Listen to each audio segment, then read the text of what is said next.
everyone. In this video, we are going over a common antimicrobial cream and ointment that is available over the counter without a prescription, and pretty much what it is, how to use the medication, and what are some common side effects to look out for, and that is Neosporin. Now, Neosporin is also referred to as a triple antibiotic, and that's because it contains 3 antibiotics, which are neomycin, polymyxin B, and bacitracin. It is available over the counter without a prescription, but most insurances do cover Neosporin, so definitely check with your pharmacy team about the coverage. Now, Neosporin comes in 2 formulations, which are the cream and the ointment, and I get this question asked a lot in practice: which one should I select, the cream or the ointment?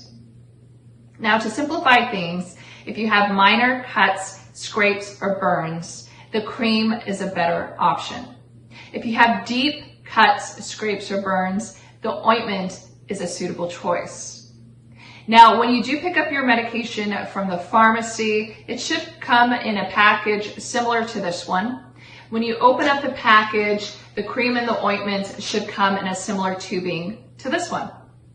Now, how to use the Neosporin: go ahead and clean the affected area. Then use a small amount using your finger or a Q-tip. Apply a small amount of the cream and the ointment to the affected area 1 to 3 times a day. Now, you can go ahead and cover the affected area with a bandage if need be. Now, some common side effects with Neosporin include skin irritation such as redness, itchiness, rash. If you develop any of those side effects, definitely stop the Neosporin and contact your doctor immediately. With that being said, I really hope that you enjoyed this consultation on Neosporin. Let me know what your thoughts are down under the comment section below. Thank you for watching, and we'll see you in the next video.